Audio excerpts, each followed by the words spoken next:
Hello friends, अनुपम जी tutorial में आपका एक बार फिर से स्वागत है। MS वर्ड ट्यूटोरियल सीरीज़ के इससे पहले वीडियो में मैंने आपको डिज़ाइन सेक्शन के बारे में बताया था कि उसके डॉक्यूमेंटेशन, फॉर्मेटिंग और पेज बैकग्राउंड को कैसे सेट करते हैं। आज के वीडियो में आपको लेआउट सेक्शन के बारे में बताऊँगा। लेआउट सेक्शन के अंदर 3 पार्ट है। एक है पेज सेटअप, दूसरा है पैराग्राफ, तीसरा है अरेंज का ऑप्शन। आज इस वीडियो में इन तीनों के ऑप्शन के बारे में मैं आपको विस्तार से एक एक पॉइंट समझाऊंगा। तो लेआउट सेक्शन में सबसे पहले बात करते हैं पेज सेटअप के बारे में। इसमें सबसे पहला ऑप्शन जो दिया हुआ है मार्जिन का।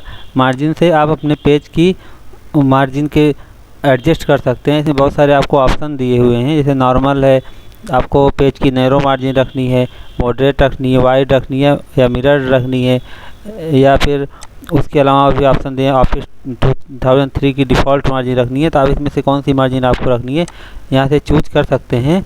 अगर आपको अपना कोई मैनुअल मार्जिन डालनी है तो यहाँ से पेज सेटअप ओपन हो जाएगा। यहाँ से आप अपनी top margin, bottom margin, left, right और इसका गटर रहेगा कितना रहेगा, गटर पोजीशन कितना रहेगा, ये सब मार्जिन अपने हिसाब से आप मैनुअली यहाँ से सेट कर सकते हैं। सपोज मैंने यहाँ टॉप मार्जिन जैसे 1.3 लिख दिया, बॉटम भी 1.3 कर दिया, लेफ़्ट भी 1.2 कर दिया और राइट का 1.2 कर दिया और गटर पोजीशन जो है ये मैंने 1 कर दिया। तो आप अभी मैं इसको ओके करूँगा तो आप देखेंगे मेरे पेज की मार्जिन रहेगी वो इसी स्पेसिफिकेशन के हिसाब से सेट हो जाएगी।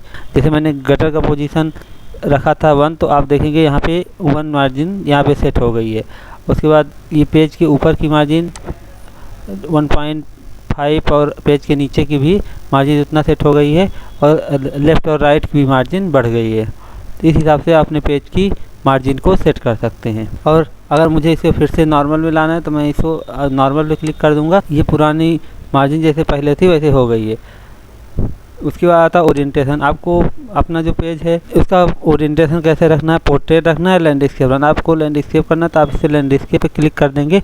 आप देखेंगे आपका पेज की जो चौड़ाई है बढ़ गई है। आप इसको प्रिंट लेंगे तो आपका लैंडस्केप फॉर्मेट में इसका प्रिंट आएगा। और इसको फिर से अगर आप पोर्ट्रेट करना चाहते हैं तो आप इसको ओरिएंटेशन में जाके पोर्ट्रेट पे क्लिक कर दीजिए, पेज फिर से आपका पोर्ट्रेट हो गया। नेक्स्ट आता है पेज सेटअप में साइज। आपको साइज़ क्या रखनी है, लेटर फॉर्मेट में रखनी है, A4 साइज़ रखनी है। नॉर्मली जो प्रिंटर्स में हम पेपर प्रिंट करते हैं वो A4 साइज़ का ही रहता है। तो आप A4 साइज़ पे क्लिक करेंगे तो पेज का जो साइज़ है A4 साइज़ का हो गया। तो आपको A4 साइज़ पेपर जब प्रिंट लेंगे तो उस पर परफेक्टली ये आ जाएगा। उसके बाद अगर आपको कुछ और रखने हैं तो आप मोर पेपर साइज़ पे क्लिक करेंगे तो यहाँ पेज साइज़ में जाके कस्टम साइज़ पे क्लिक करेंगे। उसके बाद आप यहाँ से विड्थ और हाइट अपने हिसाब से डिसाइड करके उसका प्रिंट ले सकते हैं। और यहाँ पे लेआउट दिया हुआ है और आप लेआउट में लेआउट जो है कौन से सेक्शन से स्टार्ट करना है, न्यू कॉलम, कंटिन्यूस सेक्शन रखना है या न्यू कॉलम से न्यू पेज या इवन आउट पेज पे कहाँ रखना है, आपका ये सेक्शन स्टार्ट कहाँ से करना है लेआउट का, आप उसको भी कर सकते हैं। और ये हेडर फुटर का भी यहाँ पे ऑप्शन दिया हुआ है। तो आप हेडर फुटर का, जैसे मैंने इंसर्ट सेक्शन में हेडर फुटर के बारे में डिटेल में बताया हुआ है, आप इंसर्ट सेक्शन की वीडियो देख के वहाँ से हेडर फुटर के बारे में जान सकते हैं। और पेज का अलाइनमेंट कैसा रहेगा, पेज पे जो पैराग्राफ दिए हुए हैं टॉप पे रखना है, सेंटर पे रखना है, जस्टिफाई रखना है, बॉटम पे रखना है, उसका अलाइनमेंट कैसे रहेगा पेज पे वो भी यहाँ से आप सेट कर सकते हैं। और यहाँ से ओके करेंगे तो आपका वही फॉर्मेट ऐड हो जाएगा।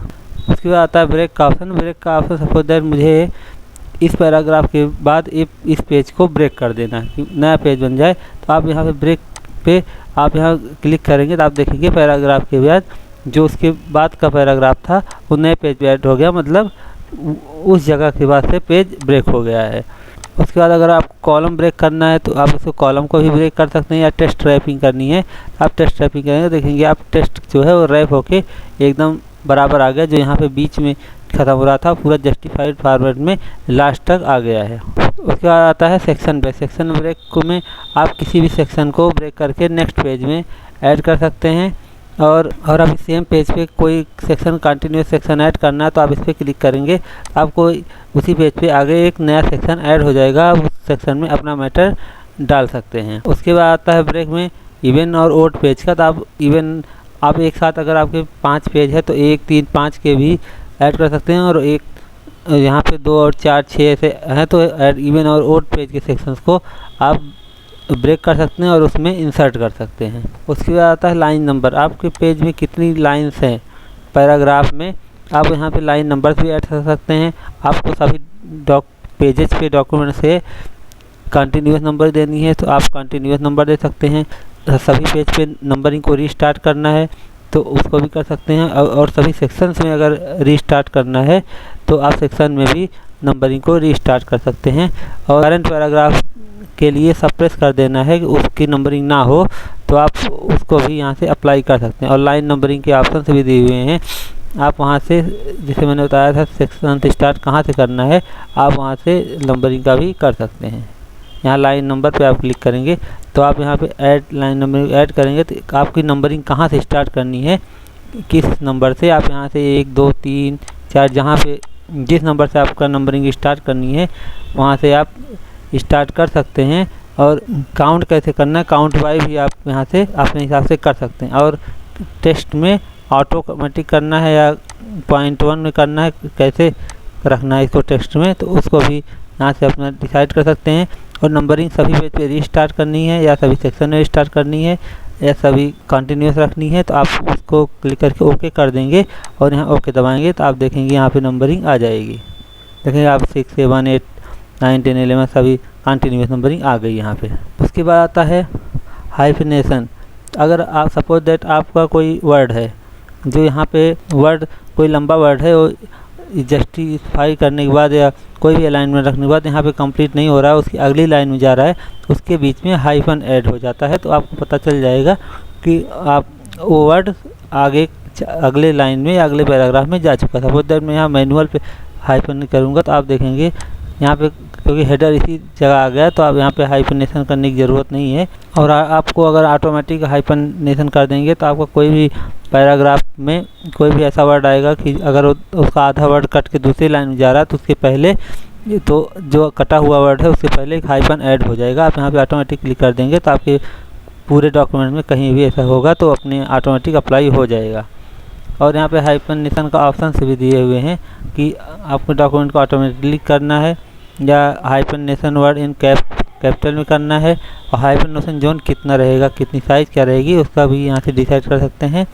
और लिमिट क्या कितना रखनी है, आपको कंजिक्यूटिव हाइफनेटिव कितना रखना है आप यहाँ से कर सकते हैं। और यहाँ पे मैनुअल भी उसको सेट कर सकते हैं। उसके बाद आता है लेआउट सेक्शन में पैराग्राफ का ऑप्शन।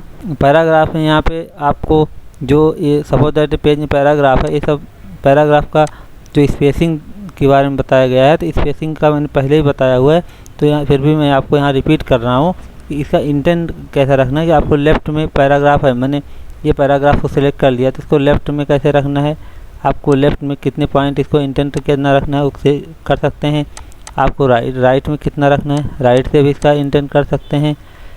और इसकी स्पेसिंग कितनी रखनी है, पैराग्राफ के पहले कितने पॉइंट रखना है और पैराग्राफ के बाद कितने पॉइंट रखना है, आप यहाँ से डिसाइड करके घटा बढ़ा सकते हैं और पैराग्राफ की स्पेसिंग कर सकते हैं। स्पेसिंग का पैराग्राफ स्पेसिंग का सेक्शन एक होम सेक्शन में ही आ जाता है, तो आप इसके लिए होम सेक्शन की वीडियो देखेंगे तो यहाँ पे आपको डिटेल में मिलेगा। उसके बाद आता है अरेंज का ऑप्शन। ये अरेंज का ऑप्शन जो है ये मेनली किसी टेबल्स या फिगर्स के लिए होता है। ये इंसर्ट सेक्शन में मैं पहले बता चुका हूँ कि टेक्स्ट बॉक्स या फिगर को उसको अरेंज कैसे करते हैं। ये जिस डॉक्यूमेंट में फिगर दिया हुआ है तो इसको मैंने क्लियर कर, आप देखेंगे अरेंज के सारे सेक्शंस हाईलाइटेड हो गए। तो इससे आप यहाँ पे पोजीशंस इसकी सेट कर सकते हैं। ये मैं पिक्चर फॉर्मेट्स में जब इंसर्ट सेक्शन में पिक्चर्स टूल में बताया था तो यहाँ पे सारा मैंने आपको करके दिखाया था कि इसकी पोजीशनिंग कैसे करेंगे पिक्चर्स की डॉक्यूमेंट्स में। और यहाँ पे लेआउट ऑप्शन भी दिए हुए होते हैं कि इसका पिक्चर का अलाइनमेंट कहाँ पे करना है, उसका मार्जिन उसकी रिलेटिव पेज कैसे रहेगी, उसकी मार्जिन किसके रिलेटिव में कितना रहेगी, तो पेज का की रहेगी, कॉलम रहेगा, करेक्टर है, लेफ़्ट मार्जिन राइट मार्जिन उसका किसके रिलेटिव में रहेगा इमेज, वो भी यहाँ से आप सेट कर सकते हैं। और उसका लेआउट भी डिसाइड कर सकते हैं, इनसाइड रहेगा आउटसाइड रहेगा, और किसके इनसाइड रहेगा मार्जिन के या पेज के, वो भी यहाँ पे रहेगा। एब्सोल्यूट पोजीशन डिसाइड कर सकते हैं और रिलेटिव पोजीशन भी डिसाइड कर सकते हैं। उसके बाद ये था हॉरिजॉन्टल लेआउट का ऑप्शन। उसके बाद आता वर्टिकल्स का। वर्टिकल्स में भी अलाइनमेंट, एब्सोल्यूट पोजीशन और रिलेटिव पोजीशन के ऑप्शन दिए हुए हैं। अदर ऑप्शंस में मूव ऑप्शन विद टेक्स्ट, जैसे मतलब जैसे अगर आप टेक्स्ट मूव कर रहे हैं तो उसके साथ साथ ऑब्जेक्ट भी आपका जो इमेज है या टेक्स्ट बॉक्स है वो भी मूव करेगा। और आपको अगर लॉक कर देना है तो आपका इमेज या टेक्स्ट बॉक्स वहीं पे लॉक हो जाएगा। आप उस वर्ड में चाहे जैसी एंट्री करें, चाहे उसको जैसे छेड़खानी करें। टेक्स्ट टाइपिंग में आपको वर्ड्स के साथ इसको स्टाइल कैसे रखनी है वो भी यहाँ पे ऑप्शन दिया हुआ है। इतने सारे ऑप्शन, ये सारी चीज़ें मैंने आपको इंसर्ट सेक्शन में पिक्चर फॉर्मेट या टेक्स्ट फॉर्मेट में ऑलरेडी बताई हुई है। उसके बाद रैप टेक्स्ट में इनलाइन टेक्स्ट, स्क्वायर है, टाइट है, थ्रो है, ये सारी चीज़ें इंसर्ट सेक्शन में ऑलरेडी मैं बता चुका हूँ। तो यहाँ आप वहाँ से इसके बारे में डिटेल में जान सकते हैं। और इमेज को आपको ब्रिंग फॉरवर्ड लाना है या फ्रंट में रखना है या उसको बैकवर्ड में सेंड करना है तो आप इसको भी वहाँ से सेलेक्ट कर सकते हैं। ये हो गया इमेजेस के लिए। अभी मैंने जो टेक्स्ट एक टेबल पे क्लिक कर दिया तो आप देखेंगे सारा अनहाइलाइटेड हो गया। उसके बाद अगर आप यहाँ आप पहले फिर देखेंगे तो यहाँ पे टेक्स्ट बॉक्स है, टेक्स्ट बॉक्स क्लिक करते ही सारा यहाँ पे फिर से हाईलाइटेड हो गया। आप टेक्स्ट बॉक्स के लिए भी पोजीशनिंग कर सकते हैं। और आता है उसके बाद अलाइनमेंट आता है, तो आप इसको टेक्स्ट बॉक्स का अलाइनमेंट लेफ्ट में रखना है, राइट में रखना है, सेंटर में रखना है। सपोज दैट में सेंटर पर क्लिक किया तो आप देखेंगे ये पूरा बॉक्स जो है उठ के अपने आप सेंटर में अलाइनमेंट हो गया। और उसके बाद टॉप में है, मिडल में है, आप बॉटम में कर दीजिए, आप देखेंगे ये बॉटम में चला जाएगा। ये देखिए ये यहाँ पे बॉटम में आ गया है। और इसके बाद यहाँ पे हॉरिजॉन्टली डिस्ट्रीब्यूट करना है, पेज के रेशियो में अलाइनमेंट करना है, मार्जिन के रेशियो में अलाइनमेंट करना है, या अलाइनमेंट गाइड का यूज करना है आपको MS ऑफिस की, वो भी यूज कर सकते हैं। और ग्रिड लाइन व्यू करनी है, ग्रिड लाइन भी कर सकते हैं। और ग्रिड की सेटिंग्स भी कर सकते हैं कि आप उसको उसमें ग्रिड कैसी रहेगी। उसके बाद आप यहाँ पे ओके करेंगे तो आपका सब सेटिंग जो है आपने फॉर्मेटिंग की है वो यहाँ पे अप्लाई हो जाएगी। MS ऑफिस के लेआउट सेक्शन में यही 3 चीज़ें थी, पेज सेटअप, पैराग्राफ और अरेंज। ये तीनों चीज़ें मैंने पहले भी बता चुका हूँ पहले की वीडियो में, जो इंसर्ट सेक्शन में मेनली। तो आज इस वीडियो में इतना ही। अब मैं आपको अगले वीडियो में रेफरेंस सेक्शन के बारे में बताऊँगा। ये बहुत इंपॉर्टेंट चीज़ है, इसमें आपको बहुत नई चीज़ें सीखने को मिलेंगी। आपको ये वीडियो पसंद आया हो तो इसको आप लाइक करें तथा अपने दोस्तों के साथ शेयर करें तथा चैनल को सब्सक्राइब करें। धन्यवाद।